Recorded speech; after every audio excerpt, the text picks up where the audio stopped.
पण काही बोला नाही लागत, काहीच नाही. मग गल्लीतले पोरं मला सांगत, महाराज तुम्ही लोकाईले सांगता आणि तुमची बायको तर जाते हो. मी म्हटलं थांबा, मी डायरेक्ट देवाशीच बोलतो. एका बाईच्या अंगात देव आला. मी गेलो बाबा, असे लोक नम्रात लागेल, मी बी लागलो नम्रात. देवाजो काय लहान मोठं, पण गावातले लोक मला मानतात. मला म्हण शिव्या होय पुढे. मग मी पुढे झालो. मग ती देवी मला म्हणे बोल भक्ता बोल. मी गेलो, म्हटलं आई गोड बोललो गोड बोललो. म्हटलं अंबाबाई मला कानात बोलायचं आहे, माय कानात सांगतो. म्हटलं गुप्त आहे. ते बाई मराठीवरची हिंदीवर आली. भाऊ ए नाही जमता. मला हिंदी येत नाही, मला खरंच हिंदी येत नाही. हा मी नर्मदा मातीच्या प्रदक्षिणेमध्ये ओवा आणायला गेलो दुकानात. दुकानदार आले म्हणून हमको ओवा दो. दुकानदार म्हणे ओवा क्या होता है. मी त्याला सांगू गुरुजी ओवा जिरे का छोटा भाई होता है. ते बाई हिंदीवर आली. ते म्हणे ये नाही जमता. मी म्हणो काऊन नाही जमता. मग त्या देवीचा नवरा त्या बाईचा तिथं राळ जायला बसेल होता. त्याला इकडे काय म्हणतात भोगत भोप्या. भोप्या म्हणतात बाबा, बरोबर आहे.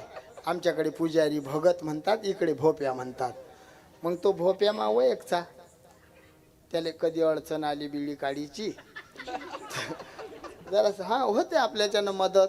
मग मी त्याला सांगलं, म्हटलं त्या बायकोले समजून सांग आणि माया ऐक, कामाचा आहे. मग त्यानं लगेच बिडी पेटवली विस्तवावर.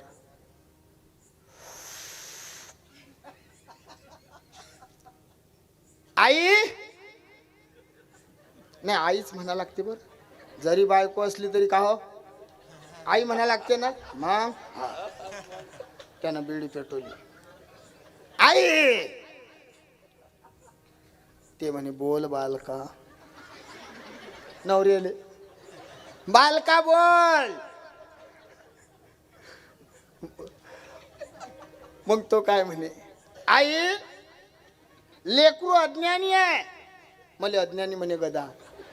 तो बिड्या वळे हे लेकरू अज्ञानी आहे ऐका त्याच. मग ते देवी बोलली साहेब मला म्हणे बोल रागानं.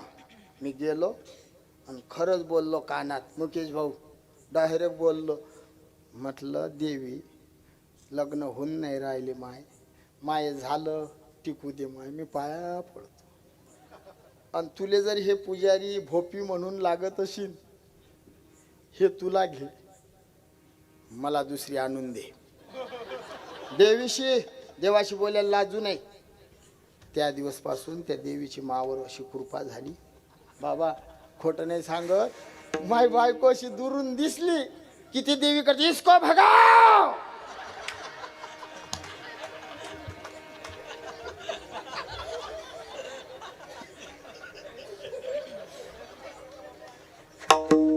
शिड्या तांब्याचे बावले केले, शिड्या तांब्याचे बावले केले.